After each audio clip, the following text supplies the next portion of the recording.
Hi ಎಲ್ಲರಿಗೂ ನಮಸ್ಕಾರ. ನಾನು ಮೇಘನ. ನನ್ನ ಯೂಟ್ಯೂಬ್ ಚಾನಲಿಂದ ಇದೇ ಮೊದಲು ನಾನು ಸ್ಪರ್ಧಾರ್ಥಿಗಳಿಗೆ ಒಂದು ಸಹಾಯಕವಾಗುವಂಥ ವಿಡಿಯೋಗಳನ್ನು ಮಾಡ್ತಾ ಇರೋದು. ಇದ್ರ ಉದ್ದೇಶ ಏನು ಅಂದರೆ, ನಾನು ಓದ್ಕೊತಾ ಇದ್ದೀನಿ, ನಾನು ಸ್ಪರ್ಧಾತ್ಮಕ ಜಗತ್ತಿನಲ್ಲಿ ಕಲಿಕಾರ್ಥಿಯಾಗಿದ್ದೀನಿ. ನಾನು ಓದ್ಕೊಳ್ಳೋದನ್ನ ಜಸ್ಟ್ ಶೇರ್ ಮಾಡಿದರೆ ಯಾರೋ ಒಬ್ಬರಿಗೆ ಹೆಲ್ಪ್ ಆಗುತ್ತೆ ಅನ್ನೋದು ಒಂದು ನನ್ನ ಉದ್ದೇಶ. ಹಾಗಾದರೆ ಟಾಪಿಕ್ ಕಡೆ ಹೋಗೋಣ. ಇವತ್ತಿನ ನನ್ನ ಟಾಪಿಕ್ ಬಂದ್ಬಿಟ್ಟು ಹಿಸ್ಟಾರಿಕಲ್ ಬ್ಯಾಕ್ಗ್ರೌಂಡ್. ಹಿಸ್ಟಾರಿಕಲ್ ಬ್ಯಾಕ್ಗ್ರೌಂಡಲ್ಲಿ ನಾವು ಏನೇನನ್ನು ನೋಡ್ಬೋದು ಅಂದರೆ, ಬ್ರಿಟಿಷ್ ಸರ್ಕಾರ ಯಾವ ರೀತಿ ಕಾಯ್ದೆಗಳನ್ನು ಬಿಡುಗಡೆ ಮಾಡ್ತು, ಯಾವ ರೀತಿ ಕಂಟ್ರೋಲನ್ನು ತಗೊಳ್ತು ಇಂಡಿಯಾದ ಮೇಲೆ, ಆ್ಯಂಡ್ ಭಾರತ ಸಂವಿಧಾನ ಯಾವ ರೀತಿ ರಚನೆ ಆಯಿತು ಅನ್ನೋದನ್ನು ನಾವು ಈ ಹಿಸ್ಟಾರಿಕಲ್ ಬ್ಯಾಕ್ಗ್ರೌಂಡಲ್ಲಿ ನೋಡ್ಬೋದು. ಹಂಗಂದ್ರೆ ಬ್ರಿಟಿಷ್ ಸರ್ಕಾರ ಹೊರಡಿಸಿದಂಥ ಕಾಯ್ದೆಗಳು ಯಾವ್ಯಾವು ಅಂತ ನೋಡೋದಾದರೆ, first one regulating act. Regulating ಆ್ಯಕ್ಟನ್ನು 1773ರಲ್ಲಿ ಬ್ರಿಟಿಷ್ ಸರ್ಕಾರ ಒಂದು ಜಾರಿಗೊಳಿಸ್ತಾ ಹೋಗುತ್ತೆ. ಇದ್ರ ಉದ್ದೇಶ ಏನಪ್ಪ ಅಂತಂದರೆ, ಬ್ರಿಟಿಷ್ ಈಸ್ಟ್ ಇಂಡಿಯಾ ಕಂಪನಿಯ ಅಧಿಕಾರಿಗಳು ಭಾರತದಲ್ಲಿ ಭ್ರಷ್ಟಾಚಾರದಲ್ಲಿ ತೊಡಗಿರ್ತಾರೆ ಆ್ಯಂಡ್ ಅನೇಕ ಆರ್ಥಿಕ ಸಮಸ್ಯೆಗಳು ಇಂಡಿಯಾದಲ್ಲಿ ಇರ್ತವೆ. ಈ ಸಮಸ್ಯೆಗಳನ್ನು ಸರಿಪಡಿಸುವ ಒಂದು ಉದ್ದೇಶದಿಂದ ಏನು ಮಾಡುತ್ತೆ, ಬ್ರಿಟಿಷ್ ಸರ್ಕಾರ ಒಂದು ರೆಗ್ಯುಲೇಟಿಂಗ್ ಆ್ಯಕ್ಟನ್ನು ಬಿಡುಗಡೆ ಮಾಡ್ತಾ ಹೋಗುತ್ತದೆ. ರೆಗ್ಯುಲೇಟಿಂಗ್ ಮೀನ್ಸ್ ಇಟ್ಸ್ ಕಂಟ್ರೋಲಿಂಗ್ ಅಂದರೆ ಏನು, ಬ್ರಿಟಿಷ್ ಸರ್ಕಾರ ಹೇಳುತ್ತೆ, ಬ್ರಿಟನ್ ಸರ್ಕಾರ ಹೇಳುತ್ತೆ, ನಾವು ಕಂಪನಿಯ ಮೇಲೆ ಏನು ಮಾಡ್ತಾ ಇರ್ತೀವಿ, ನಿಯಂತ್ರಣ ಮಾಡ್ತಾ ಇದ್ದೀವಿ ಅಂತ ಹೇಳುತ್ತೆ. But as A Indians we know that ಅವರು ಏನು ಮಾಡಿದ್ರು, ನಾಟ್ ಕಂಪನಿಯ ಮೇಲೆ ಕಂಟ್ರೋಲ್ ಮಾಡೋಕ್ಕೆ ಮಾಡಲಿಲ್ಲ, ಇಂಡಿಯನ್ಸನ್ನೇ ಕಂಟ್ರೋಲ್ ಮಾಡೋಕ್ಕೆ ಟ್ರೈ ಮಾಡಿದ್ರು ಅಂತಲೇ ಹೇಳ್ಬೋದು. ಹಂಗಂದ್ರೆ ಇದರ ಬ್ಯಾಕ್ಗ್ರೌಂಡ್ ಏನಪ್ಪ ಅಂತಂದರೆ, ಈಸ್ಟ್ ಇಂಡಿಯಾ ಕಂಪನಿ ಅನ್ನೋದು ಕೇವಲ ಒಂದು ವ್ಯಾಪಾರದ ಉದ್ದೇಶ ಇಟ್ಕೊಂಡು ಭಾರತಕ್ಕೆ ಬಂದಂಥ ಕಂಪನಿ. ಈ ರೀತಿ ಬಂದಂಥ ಕಂಪನಿ ಏನು ಮಾಡಿತ್ತು, ಒಂದು ಭಾರತದ ರಾಜಕೀಯ ಮತ್ತು ಆಡಳಿತ ವಿಷಯಗಳಲ್ಲಿ ಇಂಟರ್ಫಿಯರ್ ಆಗೋಕ್ಕೆ ಸ್ಟಾರ್ಟ್ ಮಾಡಿತು. ಮತ್ತು ಏನು, ಈಸ್ಟ್ ಇಂಡಿಯಾ ಕಂಪನಿ ಅಧಿಕಾರಿಗಳು ಏನಾಗಿದ್ದರು, ಭ್ರಷ್ಟರಾಗಿದ್ದರು, ಭ್ರಷ್ಟಾಚಾರದಲ್ಲಿ ತೊಡಗಿದ್ದರು. ಆ್ಯಂಡ್ ಇನ್ನ ಒಂದು ಏನಪ್ಪ ಅಂತಂದರೆ, ಒಂದು ಇಂಡಿಯನ್ಸ್ಗಾಗಿರ್ಬೋದು, ಅಲ್ಲಿನ ಜನಗಳಿಗಾಗಿರ್ಬೋದು, ನಮ್ಮನ್ನು ಆಡಳಿತ ಮಾಡ್ತಾ ಇರೋದು ಏನು ಈಸ್ಟ್ ಇಂಡಿಯಾ ಕಂಪನಿನ ಅಥವಾ ಬ್ರಿಟಿಷ್ ಗೌರ್ಮೆಂಟ ಅನ್ನೋ ಗೊಂದಲಗಳನ್ನು ನಿವಾರಿಸೋಕ್ಕೋಸ್ಕರನೇ ಈ ರೆಗ್ಯುಲೇಟಿಂಗ್ ಆ್ಯಕ್ಟ್ ಜಾರಿ ಆಯಿತು ಅಂತಲೇ ಹೇಳ್ಬೋದು. ನಾನು ರೆಗ್ಯುಲೇಟಿಂಗ್ ಆ್ಯಕ್ಟ್ ಹೇಳುವಾಗ ಒಂದು 5 ಪಾಯಿಂಟ್ಸನ್ನು ಹೇಳ್ತೀನಿ. ಜಸ್ಟ್ ನೀವು ಈ 5 ಪಾಯಿಂಟ್ಸನ್ನು ನೆನ್ಪಿಟ್ಕೊಂಡ್ರೆ ಸಾಕು, ನೀವು ರೆಗ್ಯುಲೇಟಿಂಗ್ ಆ್ಯಕ್ಟ್ ಫುಲ್ ಪ್ರಿಪೇರ್ ಆದಂಗೆ. ಓಕೆ, ಫಸ್ಟ್ ಒಂದು ಏನಪ್ಪ ಅಂದರೆ, ಗವರ್ನರ್ ಜನರಲ್ ಹುದ್ದೆ ಅಂದರೆ ಏನು, ಅಲ್ಲಿವರೆಗೂ ಇರಲ್ವಾ, ಗವರ್ನರು ಇರ್ತಾನೆ. ಏನಿರ್ತಾನೆ, ಬಂಗಾಳದ ಗವರ್ನರ್ ಇರ್ತಾನೆ. ಬಂಗಾಳದ ಗವರ್ನರ್ ಯಾರಿದ್ರು ಅವಾಗ ಅಂತಂದರೆ, ಬಂಗಾಳದ ಗವರ್ನರ್ ರಾಬರ್ಟ್ ಕ್ಲೈವ್ ಇರ್ತಾನೆ. 1773ಯಲ್ಲಿ ಬಂಗಾಳದ ಗವರ್ನರ್ ರಾಬರ್ಟ್ ಕ್ಲೈವ್ ಆಗಿರ್ತಾನೆ. ದೆನ್ ಈ ನೇಮನ್ನು ರೀನೇಮ್ ಮಾಡಲಾಯಿತು. ಏನು ಮಾಡಲಾಯಿತು, ಬಂಗಾಳದ ಗವರ್ನರನ್ನು ಬಂಗಾಳದ ಗವರ್ನರ್ ಜನರಲ್ ಅಂತ ರೀನೇಮ್ ಮಾಡಲಾಯಿತು. ಹಂಗಂದ್ರೆ ಮೊದಲ ಬಂಗಾಳದ ಗವರ್ನರ್ ಜನರಲ್ ಯಾರಪ್ಪ ಅಂತಂದರೆ Warren Hastings. This was very important and ತುಂಬ ಸಲ ಕೂಡ ಕ್ವಶನ್ ಆಗಿದೆ, ಯಾವ ಆ್ಯಕ್ಟಲ್ಲಿ ಈ ನೇಮನ್ನು ಚೇಂಜ್ ಮಾಡಲಾಯಿತು, ಹಂಗಂದ್ರೆ ಮೊದಲ ಬಂಗಾಳದ ಗವರ್ನರ್ ಜನರಲ್ ಯಾರು ಅಂತ ಈ ರೀತಿಯ ಕ್ವಶನ್ಗಳನ್ನು ರೈಸ್ ಮಾಡಲಾಗಿದೆ. ಹಂಗಂದ್ರೆ ಇದರ ಎರಡನೇ ಮುಖ್ಯ ಅಂಶ ಯಾವುದು ಅಂದರೆ ಕಾರ್ಯಕಾರಿ ಮಂಡಳಿ. ಏನು, ಈ ಬಂಗಾರದ ಗವರ್ನರ್ ಜನರಲ್ ಏನು ಬ್ರಿಟಿಷ್ ಸರ್ಕಾರ ನೇಮಕ ಮಾಡುತ್ತಲ್ಲ, ಅವನಿಗೆ ಆಡಳಿತದಲ್ಲಿ ಸಹಾಯ ಆಗಲಿ ಎಂದು ಒಂದು ಮಂಡಳಿಯನ್ನು ರಚನೆ ಮಾಡುತ್ತೆ. ಅದರ ಹೆಸರೇ ಕಾರ್ಯಕಾರಿ ಮಂಡಳಿ. ಈ ಕಾರ್ಯಕಾರಿ ಮಂಡಳಿಯು ಒಂದು 4 ಜನ ಸದಸ್ಯರಿಂದ ಕೂಡಿರುತ್ತೆ ಅಂತಲೇ ಹೇಳ್ಬೋದು. ಥರ್ಡ್ ಪಾಯಿಂಟ್ ಈಸ್ ಏನು ಮಾಡುತ್ತೆ, ದಿಸ್ ಇಸ್ ವೆರಿ ಇಂಪಾರ್ಟೆಂಟ್, ಸರ್ವೋಚ್ಚ ನ್ಯಾಯಾಲಯವನ್ನು ಸ್ಥಾಪನೆ ಮಾಡುತ್ತೆ. ಅಂದ್ರೆ ಏನು, ಸುಪ್ರೀಂ ಕೋರ್ಟನ್ನು 1774ರಲ್ಲಿ ಈ ಕಾಯ್ದೆಯ ಮೂಲಕ ಏನು ಮಾಡಲಾಯಿತು, ಸ್ಥಾಪನೆ ಮಾಡಲಾಯಿತು. ಆ್ಯಂಡ್ ಇದರಲ್ಲಿ ಸುಪ್ರೀಂ ಕೋರ್ಟಲ್ಲಿ ಒಬ್ಬ ಮೇನ್ ಜಡ್ಜ್ ಮತ್ತು ಅವನ ಅಡಿಯಲ್ಲಿ 3 ಸಬಾರ್ಡಿನೇಟ್ ಆಗಿ ವರ್ಕ್ ಮಾಡ್ತಾರೆ ಅಂತಲೇ ಹೇಳ್ಬೋದು. ಫೋರ್ತ್ ಪಾಯಿಂಟ್ ಈಸ್ ಪ್ರಾಂತ್ಯಗಳ ಮೇಲಿನ ನಿಯಂತ್ರಣ. ಬಾಂಬೆ ಮತ್ತು ಮದ್ರಾಸ್ ಪ್ರಾಂತ್ಯಗಳ ಗವರ್ನರ್ಗಳು ಬಂಗಾಳದ ಗವರ್ನರ್ ಜನರಲ್ನ ಅಧೀನಕ್ಕೆ ಬಂದರು. ನಿಮಗೆ ಗೊತ್ತೇ ಇದೆ, ಬಂಗಾಳದ ಗವರ್ನರ್ ಜನರಲ್ನ ಬ್ರಿಟಿಷ್ ಸರ್ಕಾರ ನೇಮಕ ಮಾಡಿತ್ತು. ಆ್ಯಂಡ್ ಬಾಂಬೆ ಮತ್ತು ಮದ್ರಾಸ್ ಪ್ರಾಂತ್ಯಗಳ ಗವರ್ನರನ್ನು ಬಂಗಾಳದ ಗವರ್ನರ್ ಜನರಲ್ನ ಅಂಡರಲ್ಲಿ ಆಗ್ತಾ ಹೋಗ್ತಾರೆ. ಅಂದರೆ ಇವ್ರಿಗಿಂತ ಬಂಗಾಳದ ಗವರ್ನರ್ ಜನರಲ್ ಏನು, ಈಸ್ ಅ ಸುಪ್ರೀಂ. ಓಕೆ, ಕಂಪನಿಯ ನಿಯಂತ್ರಣ ಏನು, ಈಸ್ಟ್ ಇಂಡಿಯಾ ಕಂಪನಿಯ ಮೇಲೆ ಏನು ಮಾಡಿತು, ಬ್ರಿಟಿಷ್ ಒಂದು ಬ್ರಿಟನ್ ಸರ್ಕಾರ ಒಂದು ನಿಯಂತ್ರಣವನ್ನು ಮಾಡ್ತಾ ತೊಡಗಿತು ಅಂತಾನೆ ಹೇಳ್ಬೋದು. ಒಂದು ಕಾಂಪಿಟೇಟಿವ್ ಜಗತ್ತಿನಿಂದ ರೆಗ್ಯುಲೇಟಿಂಗ್ ಆಕ್ಟ್ ಅನ್ನೋದು ತುಂಬಾನೇ ಒಂದು ಇಂಪಾರ್ಟೆಂಟ್ ಅಂತ ಹೇಳ್ಬೋದು. ಯಾವ್ಯಾವ ಅಂಶಗಳು ನಾನು 5 ಪಾಯಿಂಟ್ ಹೇಳಿದ್ದೀನಿ. ಗವರ್ನರ್, ಬಂಗಾಳದ ಗವರ್ನರ್ ಅಂತ ಇದ್ದದ್ದನ್ನ ಬಂಗಾಳದ ಗವರ್ನರ್ ಜನರಲ್ ಅಂತ ನೇಮಕ ಮಾಡ್ತಾರೆ. ಹಂಗಂದ್ರೆ ಬಂಗಾಳದ ಗವರ್ನರ್ ಜನರಲ್ ಯಾರು? ಮೊದಲ ಬಂಗಾಳದ ಗವರ್ನರ್ ಜನರಲ್ ವಾರನ್ ಹೇಸ್ಟಿಂಗ್ಸ್. ಮತ್ತೆ ಗವರ್ನರ್ ಯಾರಾಗಿರ್ತಾರೆ ಅಂದ್ರೆ ರಾಬರ್ಟ್ ಕ್ಲೈವ್. ದೆನ್ ಕಾರ್ಯಕಾರಿ ಮಂಡಳಿ, ದೆನ್ ಸರ್ವೋಚ್ಚ ಸುಪ್ರೀಂ ಕೋರ್ಟ್. ಯಾವ ಕಾಯ್ದೆ ಅಡಿಯಲ್ಲಿ ಯಾವಾಗ ಸುಪ್ರೀಂ ಕೋರ್ಟ್ ಮತ್ತೆ ಎಲ್ಲಿ ಸ್ಥಾಪನೆ ಆಯಿತು ಅಂತ ಕ್ವಶನ್ ರೈಸ್ ಆಗುತ್ತೆ ಅಂತ ಅನ್ಕೊಂಡಿದ್ದೀನಿ. ಅಂಡ್ ಪ್ರಾಂತ್ಯಗಳ ಮೇಲಿನ ನಿಯಂತ್ರಣ ಏನು? ಬಂಗಾಳದ ಗವರ್ನರ್ ಜನರಲ್ ಅಲ್ಲಿ ನಿಮಗೆ ಗೊತ್ತಿರೋ ಮದ್ರಾಸ್ ಮತ್ತೆ ಬಾಂಬೆ ಪ್ರಾಂತ್ಯಗಳನ್ನು ಅವರ ಬಂಗಾಳದ ಗವರ್ನರ್ ಜನರಲ್ ಅಂಡರ್ ಅಲ್ಲಿ ಹಾಕ್ತಾರೆ. ಇನ್ನೇನು ಕಂಪನಿಯ ಮೇಲೆ ನಿಯಂತ್ರಣ ಅಂದ್ರೆ ಬ್ರಿಟಿಷ್ ಸರ್ಕಾರ ಕಂಪನಿಯ ಮೇಲೆ ನಿಯಂತ್ರಣ ಸಾಧಿಸ್ತಾ ಹೋಗ್ತದೆ ಅಂತಾನೆ ಹೇಳ್ಬೋದು. ದೆನ್ ಪಿಟ್ಸ್ ಇಂಡಿಯಾ ಕಾಯ್ದೆ. ಏನು ಪಿಟ್ಸ್ ಇಂಡಿಯಾ ಕಾಯ್ದೆ? ಇದ್ರ ಉದ್ದೇಶ ಏನು? ಇದು ಜಾರಿಗೆ ಬಂದಂತ ಉದ್ದೇಶ ಆದ್ರೂ ಏನು ಅಂತ ನೋಡೋದಾದ್ರೆ,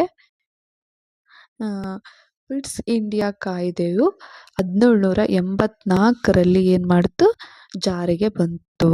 ಹಂಗಂದ್ರೆ ಇದನ್ನ ಜಾರಿಗೆ ತಂದಂತವ್ರು ಯಾರು ಅಂದ್ರೆ ವಿಲಿಯಂ ಪಿಟ್ ದ ಯಂಗರ್. ಇವರ ಕಾಲದಲ್ಲಿ ಈ ಕಾಯ್ದೆಯು ಜಾರಿಗೆ ಬಂದದ್ರಿಂದ ಇವರ ಹೆಸರನ್ನು ಈ ಕಾಯ್ದೆಗೆ ಇಡಲಾಯಿತು ಅಂತಾನೆ ಹೇಳ್ಬೋದು. ಹಂಗಂದ್ರೆ ಇದರ ಉದ್ದೇಶ ಏನು ಅಂತಂದ್ರೆ ಕಂಪನಿಯ ಭಾರತ ಆಡಳಿತದ ಮೇಲೆ ಬ್ರಿಟಿಷ್ ಸರ್ಕಾರದ ನೇರ ನಿಯಂತ್ರಣವನ್ನು ಸ್ಥಾಪಿಸುವುದು. ಮತ್ತೇನು 1773ರ ರೆಗ್ಯುಲೇಟಿಂಗ್ ಆಕ್ಟ್ ಏನಿದೆ ಅದರ ದೋಷಗಳನ್ನು ಸರಿಪಡಿಸುವ ಒಂದು ಉದ್ದೇಶವನ್ನು ಇಟ್ಕೊಂಡು ಪಿಟ್ಸ್ ಇಂಡಿಯಾ ಕಾಯ್ದೆ ಜಾರಿಗೆ ಬಂತು ಅಂತಾನೆ ಹೇಳ್ಬೋದು. ಹಂಗಂದ್ರೆ ಇದರ ಬ್ಯಾಕ್ಗ್ರೌಂಡ್ ಏನು? ಯಾವೆಲ್ಲ ರೀಸನ್ಗೋಸ್ಕರ ಪಿಟ್ಸ್ ಇಂಡಿಯಾ ಕಾಯ್ದೆ ಜಾರಿಗೆ ಬಂತು ಅಂತ ನೋಡೋದಾದ್ರೆ ಈಸ್ಟ್ ಇಂಡಿಯಾ ಕಂಪನಿ ಭಾರತದ ಆಡಳಿತ ನಡೆಸ್ತಿದ್ರು ಕೂಡ ಕಂಪನಿಯ ಅಧಿಕಾರಿಗಳು ಏನಾಗಿದ್ರು? ಭ್ರಷ್ಟರಾಗಿದ್ರು, ಭ್ರಷ್ಟಾಚಾರದಲ್ಲಿ ತೊಡಗಿದ್ರು, ಅನೇಕ ಸಮಸ್ಯೆಗಳಿದ್ದವು. ಅಂಡ್ ಇನ್ನೊಂದು ಏನು ಅಂದ್ರೆ ಬ್ರಿಟಿಷ್ ಸರ್ಕಾರದ ನಿಯಂತ್ರಣವನ್ನು ಕಂಪನಿಯ ಮೇಲೆ ಬಲಪಡಿಸಲು ಪಿಟ್ಸ್ ಇಂಡಿಯಾ ಕಾಯ್ದೆಯನ್ನು ಜಾರಿಗೆ ತರಲಾಯಿತು ಅಂತಾನೆ ಹೇಳ್ಬೋದು. ಇದರ ಒಂದು ಪ್ರಮುಖ ಅಂಶಗಳು ಏನು ಅಂತಂದ್ರೆ ಕಂಪನಿ ಮತ್ತು ಸರ್ಕಾರದ ಅಧಿಕಾರ ವಿಭಜನೆ. It was very important. ಏನಾಗುತ್ತೆ? ಕಂಪನಿ ಮತ್ತು ಸರ್ಕಾರ ಬ್ರಿಟಿಷ್ ಸರ್ಕಾರ ಅಂದ್ರೆ ಬ್ರಿಟನ್ ಸರ್ಕಾರ ಏನಿದೆ ಇವರಲ್ಲಿ ಅಧಿಕಾರ ವಿಭಜನೆ ಆಗುತ್ತೆ. ಕಂಪನಿ ಏನ್ ನೋಡ್ಕೋಬೇಕು? ಜಸ್ಟ್ ವ್ಯಾಪಾರವನ್ನಷ್ಟೇ ನೋಡ್ಕೋಬೇಕು. ಭಾರತದ ರಾಜಕೀಯ ಮತ್ತು ಆಡಳಿತದ ವಿಷಯಗಳಿಗೆ ಕಂಪನಿಯು ತಲೆ ಹಾಕಂಗಿಲ್ಲ. ಮತ್ತೆ ಭಾರತದ ರಾಜಕೀಯ ಮತ್ತು ಆಡಳಿತ ವಿಷಯವನ್ನು ನೋಡ್ಕೊಳ್ಳೋರು ಯಾರು ಅಂದ್ರೆ ಬ್ರಿಟಿಷ್ ಸರ್ಕಾರ ನೋಡ್ಕೊಳ್ಳುತ್ತೆ. ಯಾವುದ್ರ ಮೂಲಕ ನೋಡ್ಕೊಳ್ಳುತ್ತೆ? ಬೋರ್ಡ್ ಆಫ್ ಕಂಟ್ರೋಲಿಂಗ್ ಅಂತ ಒಂದು ಮಂಡಳಿಯನ್ನು ರಚನೆ ಮಾಡುತ್ತೆ. ಈ ಮಂಡಳಿ ಏನ್ ಮಾಡುತ್ತೆ? ಭಾರತದ ಆಡಳಿತ ಮತ್ತು ರಾಜಕೀಯ ವಿಷಯಗಳನ್ನು ನೋಡಿಕೊಳ್ಳುತ್ತೆ. ಇದರ ಮೂಲಕ ದ್ವಿಮುಖ ಸರ್ಕಾರ ದ್ವಿಸರ್ಕಾರ ಪದ್ಧತಿಯನ್ನು ಭಾರತದಲ್ಲಿ ಜಾರಿಗೆ ತರಲಾಯಿತು ಅಂತಾನೆ ಹೇಳ್ಬೋದು. ಇನ್ನು ಒಂದು ಇಂಪಾರ್ಟೆಂಟ್ ಪಾಯಿಂಟ್ ಅಂದ್ರೆ ಗವರ್ನರ್ ಜನರಲ್ಗೆ ಕಾರ್ಯಕಾರ ಮಂಡಳಿಯನ್ನು ಸ್ಥಾಪನೆ ಮಾಡಿದ್ರಲ್ಲ ಅದರ ಸದಸ್ಯರ ಸಂಖ್ಯೆಯನ್ನು 4 ಜನ ಸದಸ್ಯರನ್ನು ಒಳಗೊಂಡಿತ್ತಲ್ಲ, ಸದಸ್ಯರ ಸಂಖ್ಯೆಯನ್ನು 4ರಿಂದ 3ಕ್ಕೆ ಇಳಿಸಲಾಯಿತು. ಆಸ್ ಇಟ್ ಈಸ್ ಏನ್ ಮಾಡ್ತಾರೆ? ಮತ್ತೆ ಮದ್ರಾಸ್ ಮತ್ತೆ ಬಾಂಬೆ ಪ್ರಾಂತ್ಯಗಳನ್ನು ಬಂಗಾಳದ ಗವರ್ನರ್ ಜನರಲ್ ಅಧೀನದಲ್ಲಿ ಮುಂದುವರಿಸ್ತಾರೆ. Next act is 1786 act. 1786ರಲ್ಲಿ ಈ ಕಾಯ್ದೆಯನ್ನು ಜಾರಿಗೆ ತರ್ತಾರೆ. ಈ ಕಾಯ್ದೆಯ ಒಂದು ಪ್ರಮುಖ ಅಂಶಗಳು ಏನಪ್ಪಾ ಅಂತಂದ್ರೆ ಬಂಗಾಳದ ಗವರ್ನರ್ ಜನರಲ್ಗೆ ಇನ್ನಷ್ಟು ಅಧಿಕಾರವನ್ನು ಕೊಡುವ ಉದ್ದೇಶದಿಂದ ಈ ಕಾಯ್ದೆಯನ್ನು ಜಾರಿಗೆ ತರುತ್ತೆ. ಅಂದ್ರೆ ಬಂಗಾಳದ ಗವರ್ನರ್ ಜನರಲ್ಗೆ ಮಂಡಳಿಯ ನಿರ್ಧಾರವನ್ನು ತಿರಸ್ಕರಿಸುವ ಅಧಿಕಾರವನ್ನು ನೀಡಲಾಯಿತು. ಅಂದ್ರೆ ಅವನು ಒಂದು ಕಾರ್ಯಕಾರಿ ಮಂಡಳಿಯನ್ನು ರಚನೆ ಮಾಡ್ಕೊಳ್ಳುತ್ತಲ್ಲ, ಮಂಡಳಿ ಒಂದು ನಿರ್ಧಾರವನ್ನು ಡಿಸಿಷನ್ ಏನಾದ್ರೂ ತಗೊಂಡಿದ್ರೆ ಇದು ಬೇಡ, ಈಸ್ ಅ ಸುಪ್ರೀಂ ಅಂದ್ರೆ ಮಂಡಳಿ ಒಪ್ಕೊಂಡ್ರು ಕೂಡ ಇವನು ತಿರಸ್ಕರಿಸುವ ಅಧಿಕಾರವನ್ನ ಹೊಂದಿರ್ತಾನೆ. ಯಾರು? ಬಂಗಾಳದ ಗವರ್ನರ್ ಜನರಲ್. ಹಂಗಂದ್ರೆ ಇನ್ನೂ ಒಂದು ಇಂಪಾರ್ಟೆಂಟ್ ಏನು ಅಂತಂದ್ರೆ ಬಂಗಾಳದ ಗವರ್ನರ್ ಜನರಲ್ ಅನ್ನು ಸೇನೆಯ ಮುಖ್ಯಸ್ಥನನ್ನಾಗಿ ನೇಮಕ ಮಾಡಲಾಗುತ್ತೆ. ಒಟ್ಟಾರೆ ಈ ಕಾಯ್ದೆಯ ಮುಖ್ಯಾಂಶಗಳನ್ನು ನೋಡೋದಾದ್ರೆ ಈ ಕಾಯ್ದೆಯ ಮೂಲಕ ಬಂಗಾಳದ ಗವರ್ನರ್ ಜನರಲ್ ಅನ್ನ ಒಂದು ಅಧಿಕಾರವನ್ನು ಮತ್ತಷ್ಟು ಬಲಪಡಿಸಲಾಯಿತು ಅಂತಾನೆ ಹೇಳ್ಬೋದು. Next act charter act. Charter act ತುಂಬಾನೇ ಇಂಪಾರ್ಟೆಂಟು. ಏನು ಅಂದ್ರೆ ಚಾರ್ಟರ್ ಒಂದು ಏನು ಬ್ರಿಟಿಷ್ ಈಸ್ಟ್ ಇಂಡಿಯಾ ಕಂಪನಿ ಏನಿದೆ ಅಲ್ಲ, ಕೇವಲ ಇದು ವ್ಯಾಪಾರದ ಕಂಪನಿ. ಇದರ ಮೂಲಕ ಒಂದು ರಿನ್ಯೂವಲ್ ಅನ್ನ ಮಾಡ್ತಾ ಹೋಗ್ತಾರೆ. ಅಂದ್ರೆ ಏನು, ನೀನು 20 ವರ್ಷಗಳ ಕಾಲ ಏನಪ್ಪ ಭಾರತದಲ್ಲಿ ವ್ಯಾಪಾರ ಮಾಡ್ಕೊಳಪ್ಪ, ಅಷ್ಟು ಟೈಮು. ಮತ್ತೆ ಮುಂದುವರಿಸ್ಬೇಕಂದ್ರೆ ವ್ಯಾಪಾರನ ಬ್ರಿಟಿಷ್ ಸರ್ಕಾರದ ಒಂದು ಅನುಮತಿಯನ್ನು ತಗೋಬೇಕು. ಅಂದ್ರೆ ಇಲ್ಲಿಂದ ಬ್ರಿಟಿಷ್ ಸರ್ಕಾರ ಏನ್ ಮಾಡುತ್ತೆ ಅಂದ್ರೆ ಪ್ರತಿ 20 ವರ್ಷಗಳಿಗೊಮ್ಮೆ ಚಾರ್ಟರ್ ಆಕ್ಟ್ ಅನ್ನ ಬಿಡುಗಡೆ ಮಾಡ್ತಾ ಹೋಗುತ್ತೆ. ಹಂಗಂದ್ರೇನು, 1793 ಚಾರ್ಟರ್ ಆಕ್ಟ್ ಇದೆ. This was a first charter act. ಇದರ ಮುಖ್ಯಾಂಶಗಳು ಏನು ಅಂತಂದ್ರೆ, ಈಸ್ಟ್ ಇಂಡಿಯಾ ಕಂಪನಿಗೆ ಭಾರತದ ವ್ಯಾಪಾರ ಹಕ್ಕುಗಳನ್ನು ಮುಂದುವರಿಸಲು ಅನುಮತಿ ನೀಡಿತು. ಅಂದ್ರೆ ಏನು, ಇನ್ನೂ 20 ವರ್ಷಗಳ ಕಾಲ ಏನು ವ್ಯಾಪಾರದ ಹಕ್ಕನ್ನು ವಿಸ್ತರಿಸಲಾಯಿತು ಅಂತಾನೆ ಹೇಳ್ಬೋದು. ಗವರ್ನರ್ ಜನರಲ್ ಆಫ್ ಬೆಂಗಾಲ್ ಅವರ ಅಧಿಕಾರವನ್ನು ಏನ್ ಆಸ್ ಇಟ್ ಈಸ್ ಇರುತ್ತೆ ಅದನ್ನ ಮುಂದುವರಿಸ್ತಾ ಹೋಗ್ತಾರೆ. ಅಂಡ್ ಇನ್ನು ಒಂದು ನಿಮಗೆ ಗೊತ್ತೇ ಇದೆ, ಬಾಂಬೆ ಮತ್ತು ಮದ್ರಾಸ್ ಪ್ರಾಂತ್ಯಗಳ ಅಧಿಕಾರವನ್ನು ಗವರ್ನರ್ ಜನರಲ್ನ ಅಧೀನವಾಗಿಯೇ ಮುಂದುವರಿಸಲಾಗುತ್ತೆ. ಅಂಡ್ ಬ್ರಿಟಿಷ್ ಸರ್ಕಾರದ ನಿಯಂತ್ರಣ ಕಂಪನಿಯ ಮೇಲೆ ಏನಾಯ್ತು, ಮುಂದುವರಿತು ಅಂತಾನೆ ಹೇಳ್ಬೋದು. Then second charter act 1813 charter act. 1813ರಲ್ಲಿ ಇನ್ನೊಂದು ಚಾರ್ಟರ್ ಆಕ್ಟ್ ಅನ್ನ ಒಂದು ಜಾರಿಗೆ ತರಲಾಗುತ್ತೆ. ಇದರ ಉದ್ದೇಶ ಏನು ಅಂದ್ರೆ ವ್ಯಾಪಾರ ಏಕಾಧಿಕಾರ ರದ್ದು. ಏನ್ ಮಾಡುತ್ತೆ ಅಂದ್ರೆ, ಬ್ರಿಟನ್ ಗೌರ್ಮೆಂಟ್ ಏನ್ ಮಾಡುತ್ತೆ ಏನು, ಈಸ್ಟ್ ಇಂಡಿಯಾ ಕಂಪನಿಗೆ ಇರುವಂತ ಒಂದು ವ್ಯಾಪಾರ ಏಕಾಧಿಕಾರ ಹಕ್ಕನ್ನು ರದ್ದು ಮಾಡುತ್ತೆ. ಕೇವಲ ಚೀನಾ ವ್ಯಾಪಾರ ಮತ್ತು ಚಹಾದ ವ್ಯಾಪಾರಗಳನ್ನು ಮಾತ್ರ ಈಸ್ಟ್ ಇಂಡಿಯಾ ಕಂಪನಿಗೆ ವಹಿಸುತ್ತೆ. ಮಿಕ್ಕಿದ್ದೆಲ್ಲವನ್ನು ಬ್ರಿಟನ್ ಗೌರ್ಮೆಂಟ್ ನೋಡ್ಕೊಳ್ಳುತ್ತೆ ಅಂತಾನೆ ಹೇಳ್ಬೋದು. ಆಸ್ ಇಟ್ ಈಸ್ ಇವಾಗ ನಮಗೆ ಗೊತ್ತಿರಂಗೆ ಇನ್ನೂ 20 ವರ್ಷಗಳಿಗೆ ಏನು ಬ್ರಿಟಿಷ್ ಈಸ್ಟ್ ಇಂಡಿಯಾ ಕಂಪನಿಗೆ ಇರುವಂತ ಪರವಾನಗಿಯನ್ನು ಒಂದು ಬ್ರಿಟನ್ ಸರ್ಕಾರ ಮುಂದುವರಿಸುತ್ತೆ ಅಂತಾನೆ ಹೇಳ್ಬೋದು. Then it is these 2 points are very important. ಅಂದ್ರೆ ಏನು, ಕ್ರೈಸ್ತ ಮಿಷನರಿಗಳಿಗೆ ಅನುಮತಿ. ಇಲ್ಲಿಂದ ನೋಡ್ರಿ ಕ್ರಿಶ್ಚಿಯಾನಿಟಿ ಅನ್ನೋದು ಇಂಡಿಯಾದಲ್ಲಿ ಎಂಟ್ರಿ ಕೊಡ್ತು ಅಂತಾನೆ ಹೇಳ್ಬೋದು.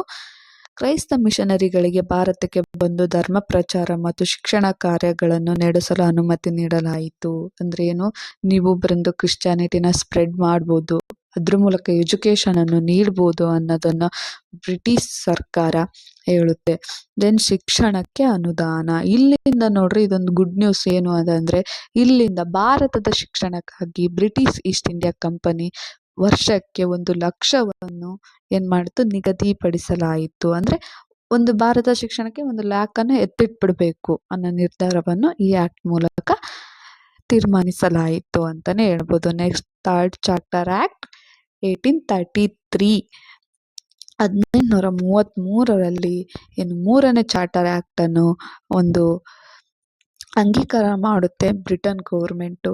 ಇದರ ಮುಖ್ಯಾಂಶಗಳು ಏನು ಅಂದ್ರೆ, ಒಂದು ಇದೇನು ವ್ಯಾಪಾರ ಏಕಾಧಿಕಾರ ರದ್ದು ಅಂಡ್ ಬ್ರಿಟಿಷ್ ವ್ಯಾಪಾರ ಏಕಾಧಿಕಾರ ರದ್ದುಪಡಿಸಲಾಯಿತು. ಚೀನಾದ ಮತ್ತು ಚಹಾದ ವ್ಯಾಪಾರಗಳು ಮಾತ್ರ ಏನು ಈಸ್ಟ್ ಇಂಡಿಯಾ ಕಂಪನಿ ಹತ್ರ ಉಳಿದ್ವು ಅಂತಾನೆ ಹೇಳ್ಬೋದು. ಕೇಂದ್ರೀಕೃತ ಆಡಳಿತ. ಭಾರತದಲ್ಲಿ ಎಲ್ಲಾ ಪ್ರಾಂತ್ಯಗಳನ್ನು ಆಡಳಿತವನ್ನು ಕೇಂದ್ರ ಸರ್ಕಾರ ಅಧೀನಕ್ಕೆ ತರಲಾಯಿತು. ಅಂಡ್ ಬಾಂಬೆ ಮದ್ರಾಸ್ ಪ್ರಾಂತ್ಯಗಳ ಶಾಸನಾಧಿಕಾರವನ್ನ ಕಡಿಮೆ ಮಾಡಲಾಯಿತು. ಅಂದ್ರೇನು, ಈ ಎಲ್ಲಾ ಒಂದು ಅಧಿಕಾರವನ್ನು ಅಂದ್ರೇನು, ಬಾಂಬೆ ಮತ್ತು ಮದ್ರಾಸ್ಗಳಿಗೆ ಇರುವಂತ ಒಂದು ಶಾಸನಗಳ ಅಧಿಕಾರವನ್ನು ಏನ್ ಮಾಡಿತು, ಕಡಿಮೆ ಮಾಡಲಾಯಿತು. ಕಾನೂನು ರಚನೆ ವ್ಯವಸ್ಥೆ ಅಂದ್ರೇನು, ಇದು ದಿಸ್ ವಾಸ್ ವೆರಿ ಇಂಪಾರ್ಟೆಂಟ್. ಈ ಆಕ್ಟ್ ಅಲ್ಲಿ ಇಂಪಾರ್ಟೆಂಟ್ ಏನು ಅಂದ್ರೆ ಕಾನೂನು ರಚನೆ ವ್ಯವಸ್ಥೆ. ಅಂದ್ರೇನು, ಕಾನೂನು ರಚನೆಗಾಗಿ ಗವರ್ನರ್ ಜನರಲ್ ಏನಿರ್ತಾರಲ್ಲ, ಗವರ್ನರ್ ಜನರಲ್ ಮಂಡಳಿಯಲ್ಲಿ ಒಬ್ಬ ಲಾ ಮೆಂಬರ್ ಅನ್ನ ಆಡ್ ಮಾಡಲಾಯಿತು.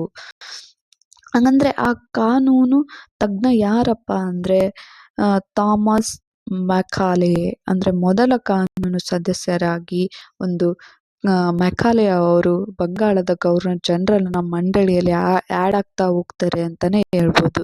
ಸಮಾನ ಅವಕಾಶ ತತ್ವ ಅಂದ್ರೇನು, ಭಾರತೀಯರಿಗೆ ಒಂದು ಸರ್ಕಾರಿ ಉದ್ಯೋಗಗಳಲ್ಲಿ ಸಮಾನ ಅವಕಾಶ ನೀಡಬೇಕು ಅನ್ನೋದನ್ನ ಈ ಕಾಯ್ದೆಯಲ್ಲಿ ಒಂದು ಬ್ರಿಟನ್ ಗೌರ್ಮೆಂಟ್ ಅಂಗೀಕರಿಸಿತು ಅಂತಾನೆ ಹೇಳ್ಬೋದು.